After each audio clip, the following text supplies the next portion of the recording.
इसने हर वो बैरियर तोड़े। She is bold, she is confident और आज अपना खुद का नेटवर्क बिल्ड करने के ऊपर काम कर रही है। मैं आप सभी लोगों के बीच में इनवाइट करना चाहती हूँ मिस अर्चना शर्मा, तालियों के साथ।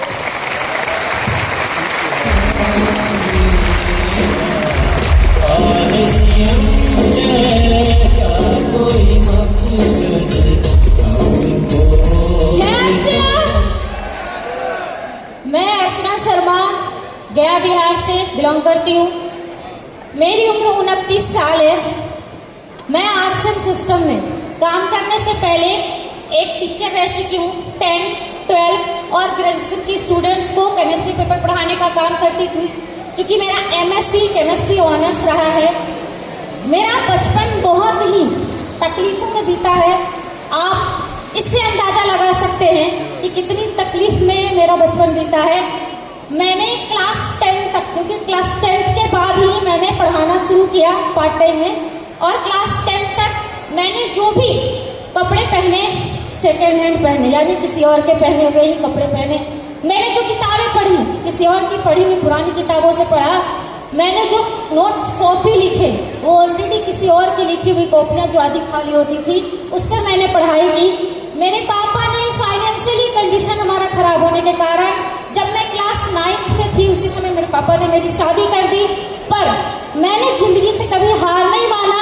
पढ़ना मेरा ड्रीम था और लोग जहाँ शादी के बाद अपनी जिंदगी खत्म कर देते हैं, मैंने शादी के बाद अपनी जिंदगी शुरू की। मैंने शादी के बाद मैट्रिक किया, शादी के बाद ग्रेजुएशन किया, शादी के बाद एमएससी की और अभी ड्रीम है कि मैं पीएचडी करके अर्चना से डॉक्टर अर्चना शर्मा हूँ और मैं अपने इस ड्रीम को पूरा करूंगी। जब मैं एमएससी की फाइनल सेमेस्टर में थी, जस्ट एग्जाम दी ही थी, उसी समय हमारे केमिस्ट्री डिपार्टमेंट के लाइब्रेरियन के द्वारा इस आरसीएम अभियान के एक सेमिनार में जाने का मौका मिला और जिस सेमिनार के चीफ गेस्ट थे आदरणीय साबुद्दीन खान सर, मैं उनकी तहे दिल से धन्यवाद करती हूँ। शायद आज वो नहीं होते तो अर्चना आरसीएम में नहीं होती।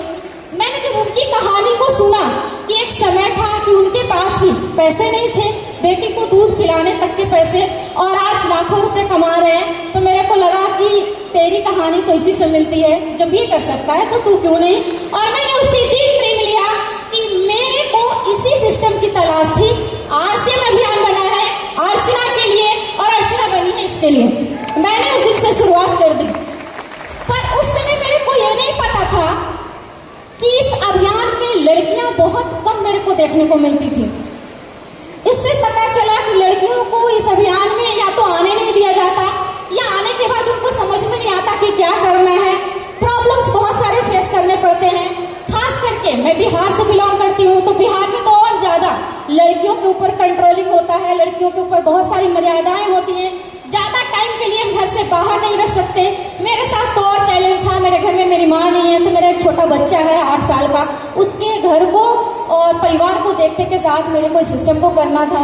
मैं सेमिनारों में कंटिन्यू जाना शुरू की और लीडरों के द्वारा मेरे को जानने को मिला कि आरसीएम करने के लिए जो जो चीज चाहिए, जो जो गुण आपके अंदर चाहिए, वो एक पुरुष को सीखने की जरूरत है और एक महिला के अंदर तो ऑलरेडी होता ही होता है।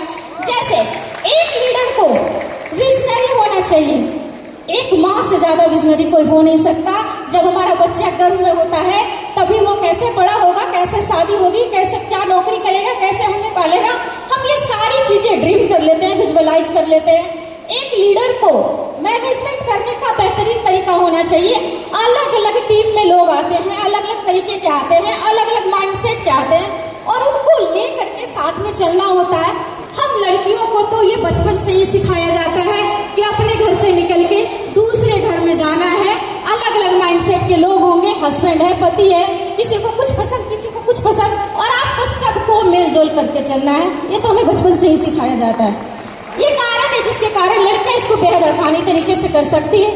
कारण ऐसे बहुत सारे हैं, पर मैं एक चीज बताती हूँ जो सबसे ज्यादा लड़कियों को, महिलाओं को इस बिजनेस को करने में रोकता है।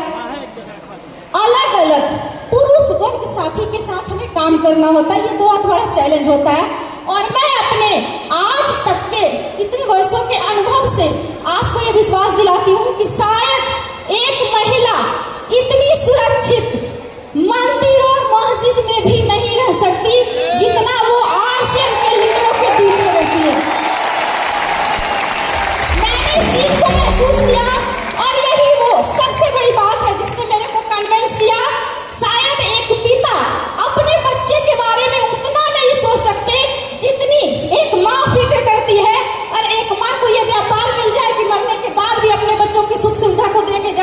मुझे लगता है कि औरत जी जान लगा दे इसको करने में। थैंक यू जस।